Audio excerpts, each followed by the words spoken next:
ભાગવતમાં ભગવાનના અવતારો અને ભગવાનના ભક્તો વૈષ્ણવો એના ચરિત્રો છે.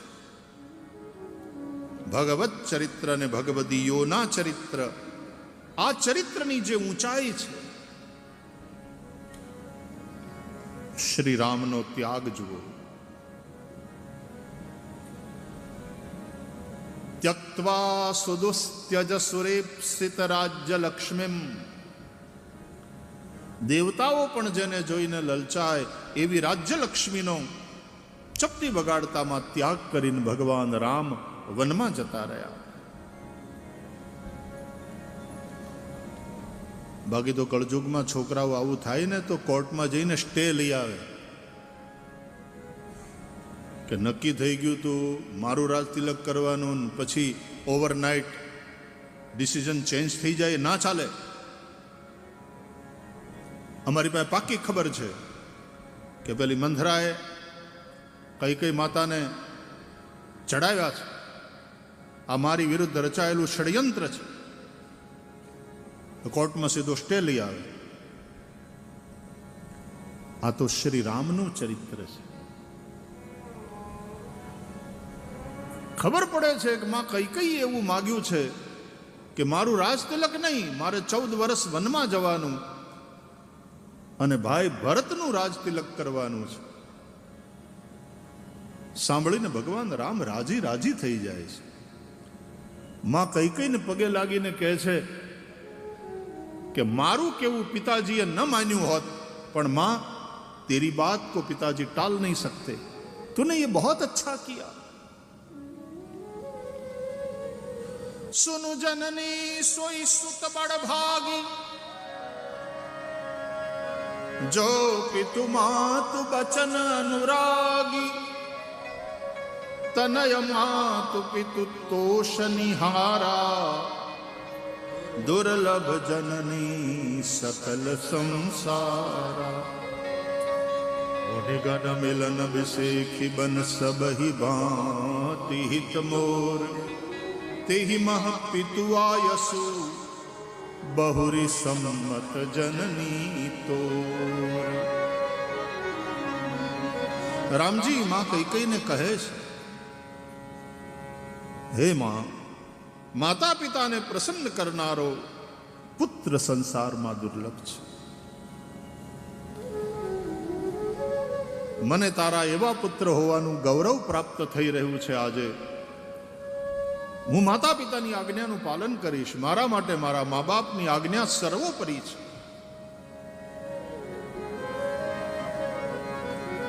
અહીંયા બાપને મારીને સત્તા છીનવી લેનારા એવા શાસકો થયા, ભાઈને મારીને ભાઈઓએ સત્તા છીનવી લીધી એવા શાસકો થયા.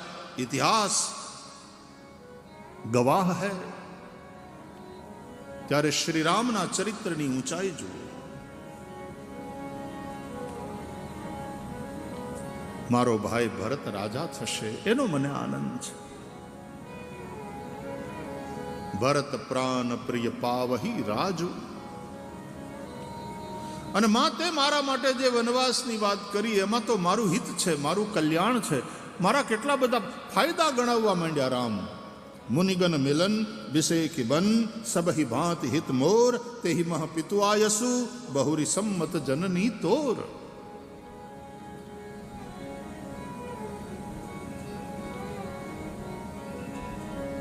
એક તો મુનિઓ અને ઋષિઓને મળવાનું થશે, મને સત્સંગ પ્રાપ્ત થશે, એમના સંગમાં રહેવાનું થશે, મને પ્રકૃતિના ખોળે રહેવાનો આનંદ પ્રાપ્ત થશે, વનમાં રહેવાનું મળશે. તુલસીદાસજી એ જગ્યાએ કહે છે કે રામનું મન એ હાથીનું બચ્ચું મદનિયું છે. નવ ગયંદ રઘુબીર મન, રાજ અલાન સમાન. શ્રી રામ એવી રીતે રામ વનમાં ગયા, તુલસીદાસજી કહે છે. એટલે વનમાં જવાની કોઈ ગ્લાની નથી, પ્રસન્નતા છે.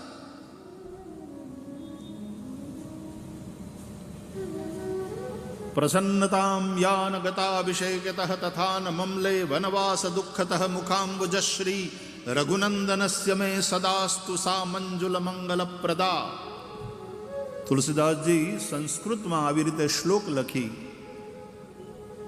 મંગલાચરણમાં ભગવાન રામની સ્થિત પ્રજ્ઞતાને પ્રણામ કરે છે. રાજ તિલકની વાત સાંભળી અને જે પ્રસન્ન થઈ ગયા, ફૂલાઈ ન ગયા. હા, નવા મિનિસ્ટરોની યાદીમાં આપણું નામ આવી ગયું. ગાંધીનગરથી ફોન આવ્યો, આપણું સ્થાન પાકું.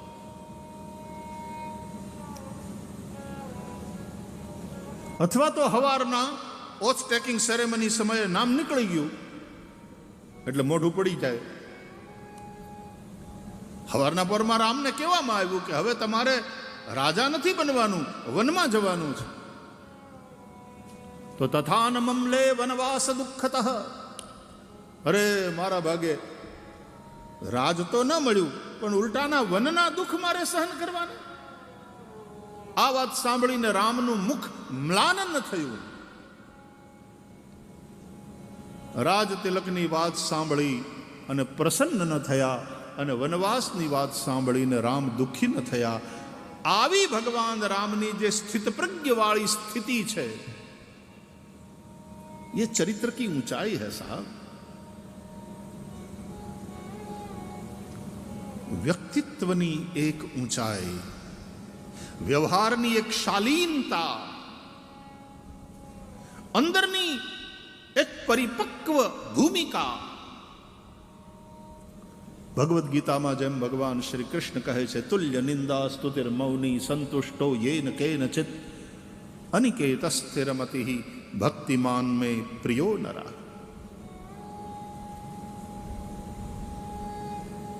સુખ દુઃખ બધામાં એક સમાન સ્થિતિ. જ્યારે રામજી તો રાજતિલકની વાતને સુખ નથી માનતા અને વનવાસની વાતને દુઃખ નથી માનતા. શ્રી રામજીની જે સ્થિતિ છે, ત્યક્ત્વા સુદુસ્ત્યજ સુરેપ્સિત રાજ્ય લક્ષ્મીમ.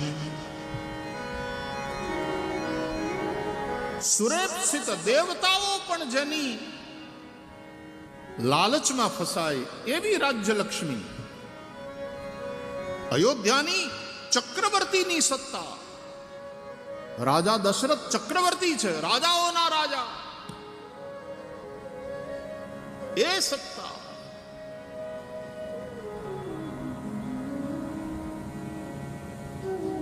એને આમ એક ક્ષણમાં ત્યાગી દીધી.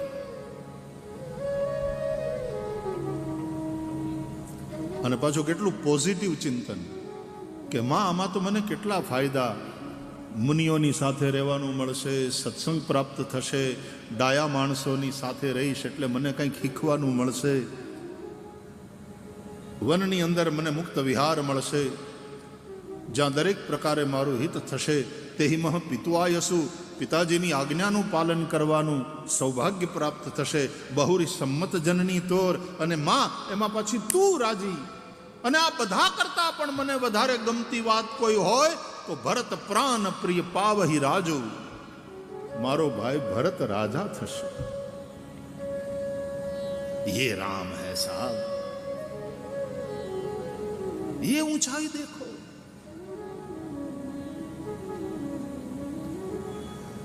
ભગવાન શ્રી કૃષ્ણ કારાગારમાં જન્મ્યા ત્યાંથી જેલમાં. એ જેલથી લઈ અને દ્વારકાના સોનાના મહેલ સુધીની યાત્રા. જેલમાં જન્મ્યા પણ જેલમાં રહ્યા નહીં. हर जन्म बंधन ही है साहब, हर जन्म बंधन है. और हमारा प्रयास मुक्ति के लिए होना चाहिए. श्री कृष्ण जेलમાંથી ગોકુળમાં, પછી મથુરામાં, પછી દ્વારકામાં સોનાના મહેલમાં. કૃષ્ણ સોનાના મહેલમાં રહ્યા, પણ સોનાની દ્વારકા અને સોનાના મહેલ કૃષ્ણમાં ક્યારેય ન રહ્યા. અનાસક્ત ભાવથી પ્રભુ સોનાની દ્વારકામાં રહે છે.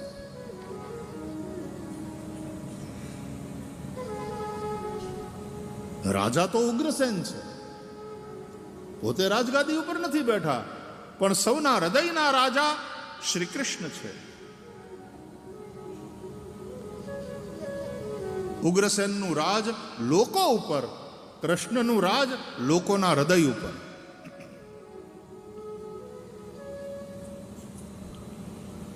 અને કુરુક્ષેત્રના મેદાનમાં અર્જુનને યુદ્ધ માટે પ્રેરણા કરતા, એનું માર્ગદર્શન કરતા શ્રી કૃષ્ણ જે ઉપદેશ કરે છે, ભગવદ્ ગીતા,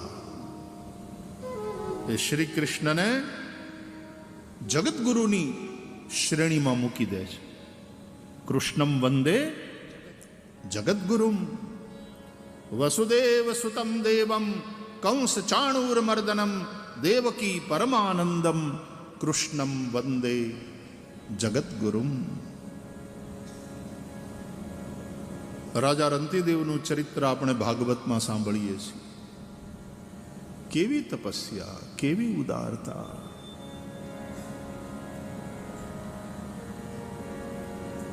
આટલી તપસ્યા પછી ભગવાન પ્રસન્ન થઈ અને રંતિદેવને એમ કહે છે કે માગો, તમને શું આપું? એટલે રંતિદેવ કહે છે કે પ્રભુ, હું પ્રાણી માત્રના હૃદયમાં રહું. ભગવાને કહ્યું, એ તો હું છું જ ત્યાં. ઈશ્વર સર્વભૂતાનામ હૃદ્દેશીર્જુન તિષ્ઠતિ. ભગવાન પ્રાણી માત્રના હૃદયમાં રહેલા છે. એ જ ચેતનાનું ચેતન છે, એને કારણે જ જીવન છે. તો ભગવાનને કહા તો મેં તો સબ પ્રાણી માત્ર કે હૃદય મેં હું ही हूं. तो रंतिदेवे कहूं कि હું यही तो रहूं, क्यों आपके साथ में नहीं रह सकता? मुझे आपका सानिध्य मिल जाएगा. तो भगवाने कहूं कि पण તમારે પ્રાણી માત્રના હૃદયમાં શા માટે રહેવું છે? રંતિદેવનો જવાબ જુઓ. આ ચરિત્રની ઊંચાઈ છે. રંતિદેવ કહે છે, પ્રભુ, તમે પ્રાણી માત્રના હૃદયમાં છો, પણ તમે સાક્ષી રૂપે રહ્યા છો. જીવ જે સુખ દુઃખ ભોગવે છે, તમે સાક્ષી રૂપે જુઓ છો. બહુ થાય તો કૃપા કરો છો. અને ઉપનિષદો કહે છે, દ્વા સુપર્ણા સયુજા સખાયા. બોલવો છે આ મંત્ર? ચાલો આપણે બધા આ મંત્રનું પારાયણ કરીએ. દ્વા સુપર્ણા. બધા જ બોલો આ ઉપનિષદનો મંત્ર. દ્વા સુપર્ણા સયુજા સખાયા. દ્વા સુપર્ણા સયુજા સખાયા. સમાનમ વૃક્ષમ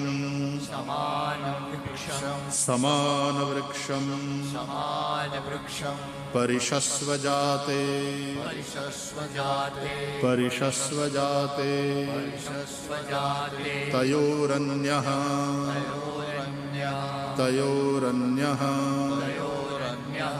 पिप्पलम स्वादु अत्ति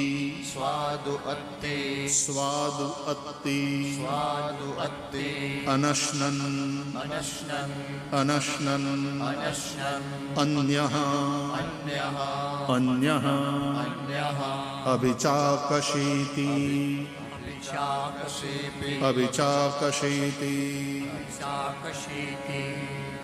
આ મંત્રનો અર્થ છે, વૃક્ષની એક ડાળી ઉપર બે પક્ષીઓ બેઠા છે, એક સાથે રહે છે. સુંદર પાંખ વાળા બે પક્ષી, એ બંનેમાં મૈત્રી છે.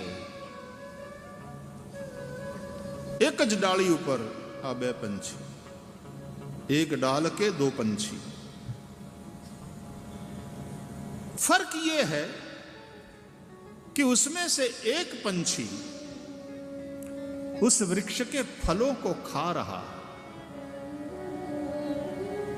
तयोरन्यः पिप्पलम स्वादुवत्ति।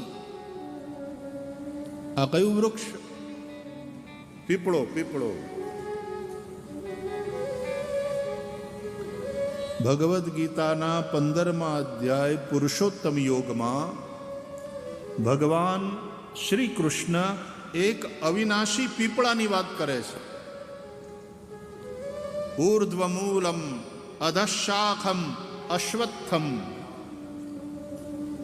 પ્રાહુરવ્યયમ છંદાંસી યસ્ય પર્ણાની યસ્તમ વેદ સવેદવિદ. એક અવિનાશી એવો પીપળો. અશ્વત્થમ, અશ્વત્થ બોલવાનું, અશ્વસ્થ નહીં, અશ્વત્થ. અવ્યયમ, અવ્યયમ એટલે અવિનાશી, ઇટરનલ. જો આપણે નહોતા ત્યારે આ સંસાર હતો કે નહીં? આપણે નહોતા ત્યારે હતો ને ચાલતો હતો, તો આપણે નહીં હોઈએ ત્યારે પછી આ સંસારનું શું થશે નહીં, કેમ હાલશે, આવી ચિંતા શું લેવા કરવી જોઈએ? આ મૂર્ખ ચિંતા નથી? ઘણા લોકો ચિંતા કરે, હું નહીં હોઉં ત્યારે આ બધાનું શું થાય. એ જલસા કરશે. હું નહીં હોય પછી આ બધા શું કરશે? લાડવા ખાશે તારી વાહે. તું તારું કર. હમણાં તો ટ્રકવાળા પણ લોરીની પાછળ આવા સૂત્રો લખે છે, તું તારું કર.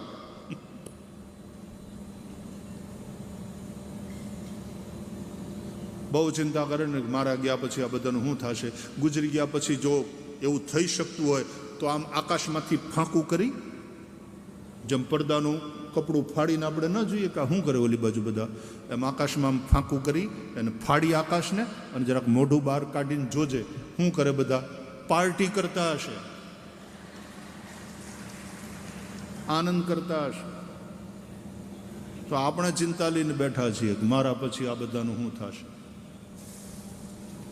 સારા સારા આવ્યા અને ગયા. આ સૃષ્ટિ ચાલતી જ રહી છે. આ અશ્વત્થ, આ પીપળો, આ પીપળો એટલે સૃષ્ટિરૂપી પીપળો, અસ્તિત્વરૂપી આ અશ્વત્થ એ અવ્યય છે. અવ્યય એટલે અવિનાશી. તો અસ્તિત્વના પીપળાની જીવનરૂપી ડાળી ઉપર આ બે પક્ષી બેઠા છે, સુંદર પાંખોવાળા. બંનેમાં મૈત્રી છે. દ્વા સુપર્ણા સયુજા સખાયા.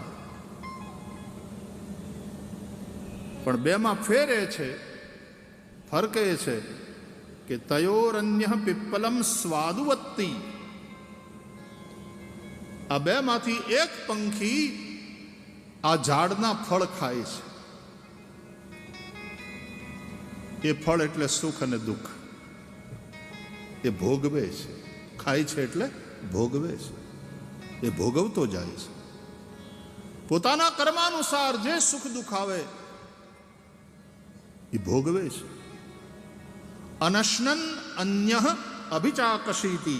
અને જે બીજું પંખી છે એ ખાતું નથી, એ ભોગતા નથી.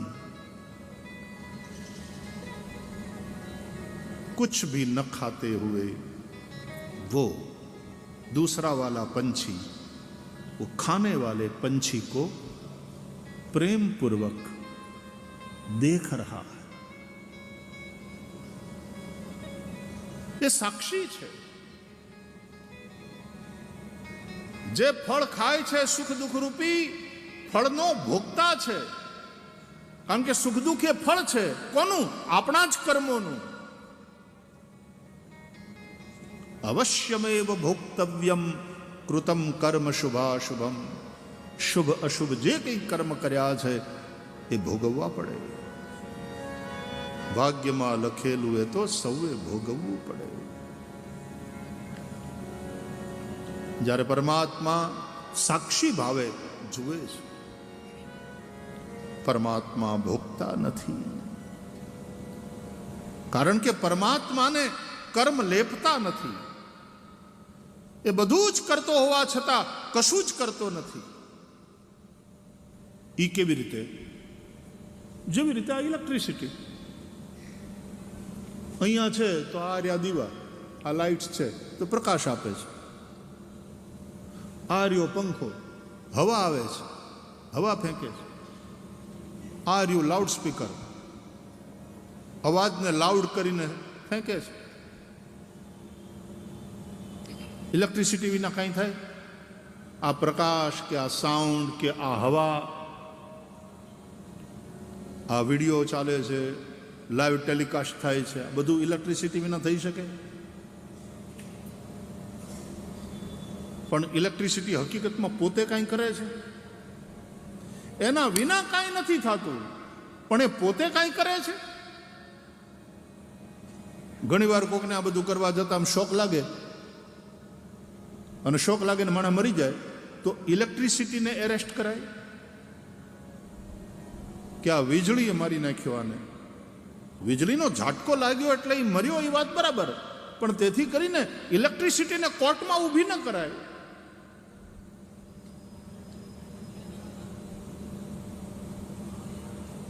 એમ પરમાત્મા સિવાય કશું જ થતું નથી, અને છતાંય કશું જ કરતો નથી. वो न करता है न भोगता है.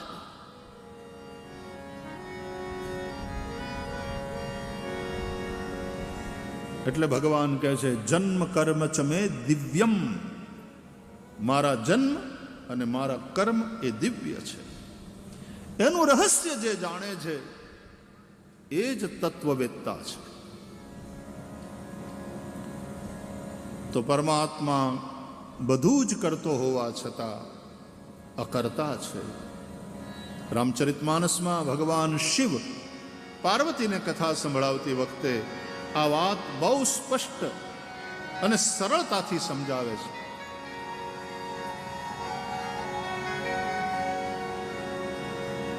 बिनु पद चलाई सुनई बिनु काना, बिनु पद चलाई सुनई बिनु काना, कर बिनु कर्म कराई विधि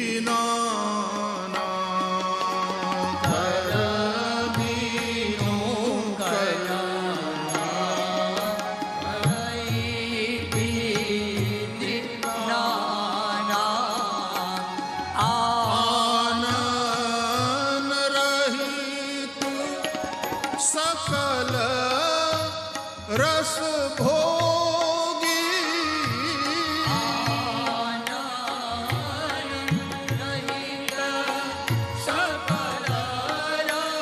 सब गाइए बिनु बानी बक्ता बड़ जोगी,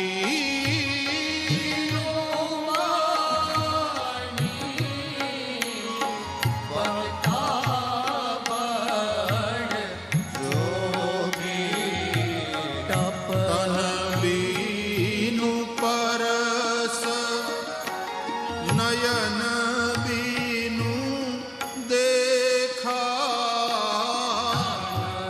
बीनु परस नयन बीनु देखा, ग्रहई घ्रान बीनु बास असेखा,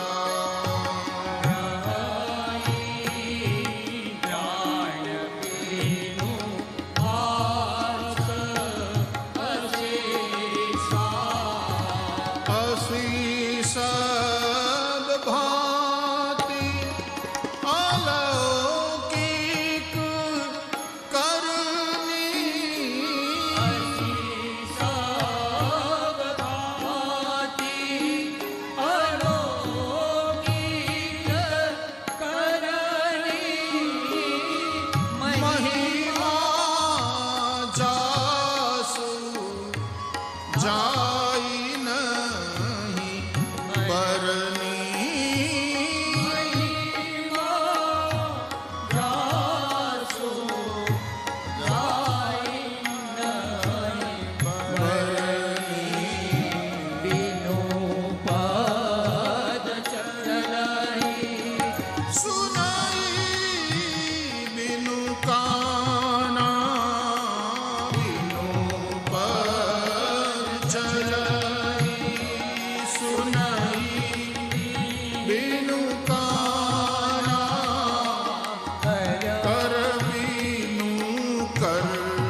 ચાલે છે.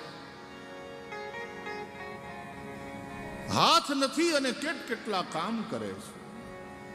એ શરીર નથી ને સ્પર્શ કરે છે. એ વાણી વગર વક્તા છે. એ આંખ નથી છતાં બધું જુએ છે.